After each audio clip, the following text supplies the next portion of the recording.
Welcome to नोटिपीडिया। आइए देखते हैं अप्रैल फर्स्ट वीक के करंट अफेयर्स। सबसे पहले शुरू करते हैं नेशनल अफेयर्स से। भारतीय इंजीनियरिंग एक्सपोर्ट ने $9.94 बिलियन का रिकॉर्ड तोड़ा।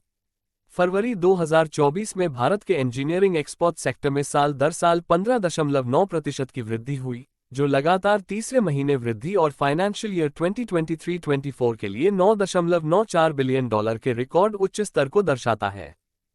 जयश्री दास वर्मा FICCI महिला संगठन की नई प्रेसिडेंट बनी। जयश्री दास वर्मा को फाइनेंशियल ईयर 2024-25 के लिए FICCI लेडीज ऑर्गेनाइजेशन FLO के 41वें राष्ट्रीय अध्यक्ष के रूप में नियुक्त किया गया है। FLO साउथ ईस्ट एशिया का सबसे पुराना महिला नेतृत्व वाला और महिला कॉन्सेंट्रेटेड ट्रेड चेंबर है। वेदांता की बाल्को ASI परफॉर्मेंस स्टैंडर्ड से सर्टिफाइड फर्स्ट इंडियन कंपनी बनी।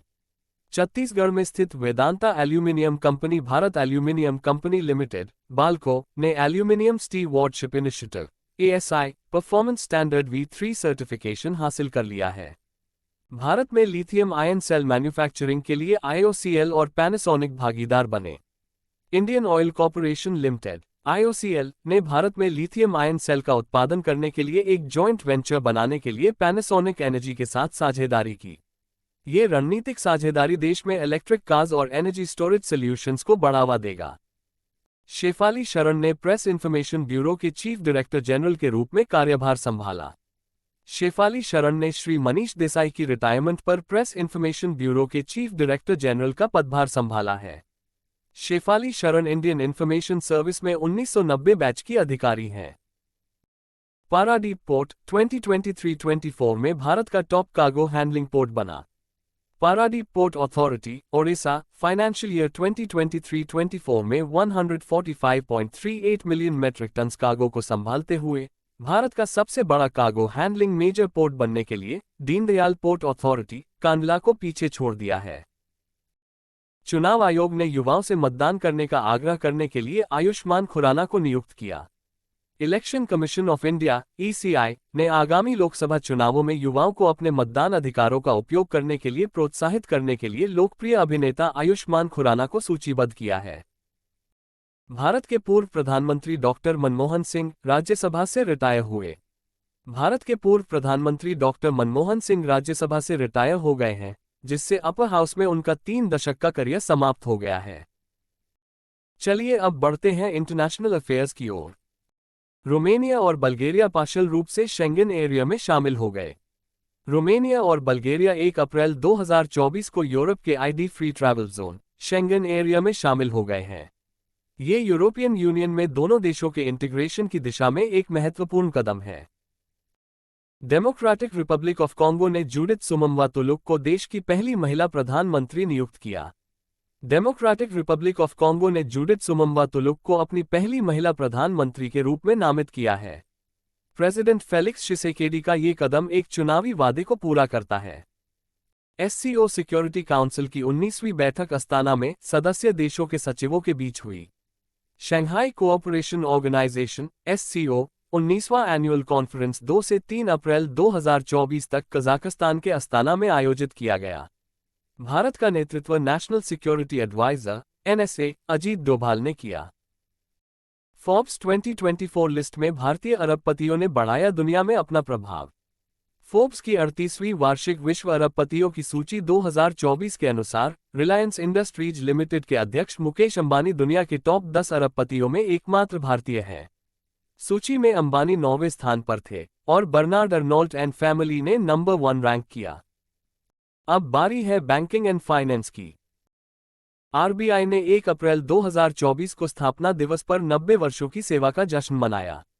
देश में मॉनेटरी स्टेबिलिटी बनाए रखने के लिए इंडियन करेंसी और फाइनेंस पर रॉयल कमीशन की सिफारिशों के जवाब में RBI की स्थापना 1 अप्रैल 1934 को की गई थी। इसका संचालन 1 अप्रैल 1935 को शुरू हुआ और इसके पहले गवर्नर सर ऑसबॉर्न स्मिथ थे।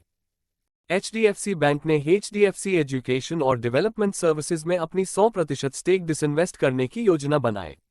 HDFC बैंक HDFC शिक्षा और विकास सेवाओं में अपनी पूरी हिस्सेदारी को डिसइन्वेस्ट करना चाह रहा है। ये कदम तब उठाया गया है जब बैंक स्विस चैलेंज प्रोसेस के माध्यम से खरीदार का चयन करते समय ट्रांसपेरेंसी और रेगुलेटरी कंप्लायंस बनाए रखना चाहता है। मार्च 2024 में जीएसटी कलेक्शन बढ़कर 1.78 लाख करोड़ रुपये हो गया। भारत में goods and services tax GST collection में सिग्निफिकेंट इंक्रीज हुई, जो जुलाई 2017 में इसकी शुरुआत के बाद से दूसरा सबसे अधिक है। मंथली कलेक्शन कुल 1.78 लाख करोड़ रुपये रहा, जो पिछले वर्ष की तुलना में 11.5% अधिक है। फाइनेंशियल ईयर 2024 में यूपीआई ट्रांजैक्शन की वैल्यू 199 लाख करोड़ रुपये दर्ज किया गया। यूनिफाइड पेमेंट्स इंटरफेस यूपीआई ने मार्च 2024 में नए ट्रांजैक्शन की मात्रा और मूल्य रिकॉर्ड स्थापित करते हुए फाइनेंशियल ईयर 24 को उच्च नोट पर समाप्त किया। मार्च 2024 में कुल 19.78 लाख करोड़ रुपये के ट्रांजैक्शन प्रोसेस किए गए। भारत में क्रेडिट कार्ड्स का आंकड़ा 100 मिलियन को पार कर गया। दिसंबर 2023 तक भारत का क्रेडिट कार्ड उपयोग 100 मिलियन से ऊपर हो गया था। पिछले कुछ वर्षों में ये ट्रेंड ग्रेजुअली बढ़ रहा है। वर्ल्डलाइन रिपोर्ट के अनुसार भारत में यूपीआई ट्रांजैक्शन में 56% की वृद्धि हुई। पेमेंट सर्विस प्रोवाइडर वर्ल्डलाइन की रिपोर्ट के अनुसार 2023 के दूसरे छमाही में भारत में यूपीआई ट्रांजैक्शन में 56% की ग्रोथ देखी गई। रिपोर्ट से पता चलता है कि यूपीआई ट्रांजैक्शन की मात्रा बढ़कर 65 बिलियन से अधिक हो गई, जो इसी अवधि में 42.09 बिलियन से काफी अधिक है। वर्ल्ड बैंक ग्रुप ने पूर्व RBI deputy governor Rakesh Mohan को आर्थिक सलाहकार पैनल में नामित किया। वर्ल्ड बैंक ग्रुप ने भारतीय रिजर्व बैंक आरबीआई के पूर्व डिप्टी गवर्नर राकेश मोहन को अपने इकोनॉमिक एडवाइजरी पैनल में नियुक्त किया है। राकेश मोहन वर्तमान में प्रधानमंत्री की इकोनॉमिक एडवाइजरी काउंसिल के पार्ट टाइम सदस्य भी हैं। अब बढ़ते हैं अपने अगले टॉपिक की तरफ, जो कि है साइंस एंड टेक्नोलॉजी। न्यूयॉर्क में रिसर्च लैब ने पहला इमोशनली इंटेलिजेंट कॉन्वर्सेशनल एआई पेश किया। न्यूयॉर्क स्थित रिसर्च लैबोरेटरी और टेक्नोलॉजी स्टार्टअप ह्यूम ने हाल ही में इमोशनल इंटेलिजेंस वाला पहला कन्वर्सेशनल एआई लॉन्च किया है। राष्ट्रपति द्रौपदी मुर्मू ने आईआईटी बॉम्बे में कैंसर के लिए भारत की पहली स्वदेशी जीन थेरेपी लॉन्च की। भारत की राष्ट्रपति श्रीमती द्रौपदी मुर्मू ने 4 अप्रैल 2024 को आईआईटी बॉम्बे में कैंसर के लिए भारत की पहली स्वदेशी जीन थेरेपी का शुभारंभ किया। CAR-T सेल थेरेपी के नाम से जानी जाने वाली यह नवीन तकनीक कैंसर के खिलाफ लड़ाई में एक महत्वपूर्ण प्रगति का प्रतिनिधित्व करती है।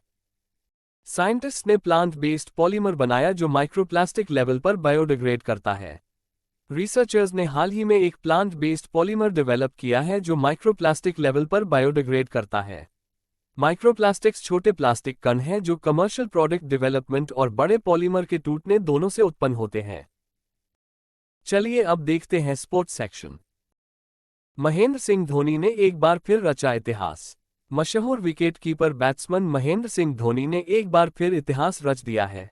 दिल्ली कैपिटल्स और चेन्नई सुपर किंग्स के बीच आईपीएल मैच के दौरान धोनी T20 क्रिकेट में 300 विकेट लेने वाले पहले विकेटकीपर बने। इंडियन चेस खिलाड़ी अर्जुन एरागीसी विश्व रैंकिंग में नंबर 1 खिलाड़ी बने। वर्ल्ड चेस गवर्निंग बॉडी द्वारा प्रदान की गई लेटेस्ट 5 रैंकिंग के अनुसार अर्जुन एरागीसी भारत के नए नंबर 1 शतरंज खिलाड़ी हैं। एरागीसी की स्टैंडर्ड रेटिंग 2756 है और ये दुनिया में 9वें स्थान पर है। अब थोड़ा डिफेंस सेक्टर पर भी नजर डालते हैं। लेफ्टिनेंट जनरल JS सिडाना ने AMA के 33वें डायरेक्टर जनरल के रूप में पदभार संभाला। 1 अप्रैल 2024 को लेफ्टिनेंट जनरल JS सिडाना ने department of electronics and mechanical engineers DGAMA के 33वें डायरेक्टर जनरल और AMA कोर के सीनियर कर्नल कमांडेंट के रूप में पदभार संभाला। भारत का डिफेंस एक्सपोर्ट्स बढ़कर 21,083 करोड़ रुपये हो गया है। मिनिस्ट्री ऑफ डिफेंस ने बताया कि फाइनेंशियल ईयर 2023-24 में भारत का डिफेंस एक्सपोर्ट्स रिकॉर्ड 21,083 करोड़ रुपये तक पहुंच गया, जो पिछले वर्ष की तुलना में 32.5% की ग्रोथ है। अब देखते आज का आखिरी टॉपिक जो है awards and honour. Times Group के मैनेजिंग डायरेक्टर विनीत जैन को ANBA अवार्ड 2023 से सम्मानित किया गया। टाइम्स ग्रुप के मैनेजिंग डायरेक्टर विनीत जैन को भारतीय टेलीविजन समाचारों में उनके महत्वपूर्ण योगदान के लिए prestigious exchange for media news broadcasting awards ANBA life time achievement awards 2023 प्राप्त हुआ। RAC लिमिटेड ने स्कोच ESG पुरस्कार 2024 जीता। मिनिस्ट्री ऑफ पावर के तहत एक Maharashtra central public sector enterprises और एक major non banking finance company NBFC RAC लिमिटेड को रिन्यूएबल एनर्जी फाइनेंसिंग कैटेगरी में प्रेस्टिजियस SKOCHASG पुरस्कार 2024 प्राप्त हुआ है। आर्यन शुक्ला ने मेंटल मैथ कैलकुलेशंस में गिनेस वर्ल्ड रिकॉर्ड बनाया। 8वीं क्लास के छात्र आर्यन शुक्ला ने मानसिक रूप से सबसे तेज समय में 55 अंकों की संख्याओं को जोड़ने का गिनेस वर्ल्ड रिकॉर्ड बनाया। 29 फरवरी 2024 को इटली के मिलान में इटालियन टीवी शो लो शो डी रिकॉर्ड में 25.19 सेकंड में रिकॉर्ड तोड़ दिया। नोटपीडिया के न्यूज सेक्शन में आपको सारी करंट अफेयर्स न्यूज मिल जाएगी। इन करंट अफेयर्स की न्यूज का लिंक आपको वीडियो के डिस्क्रिप्शन में भी मिल जाएगा। नोटपीडिया को आप इस QR कोड को स्कैन करके गूगल न्यूज पर फॉलो कर सकते हैं। इसका लिंक भी आपको डिस्क्रिप्शन में मिलेगा। और ऐसे करंट अफेयर्स को देखने के लिए हमारे चैनल को लाइक, शेयर और सब्सक्राइब करें।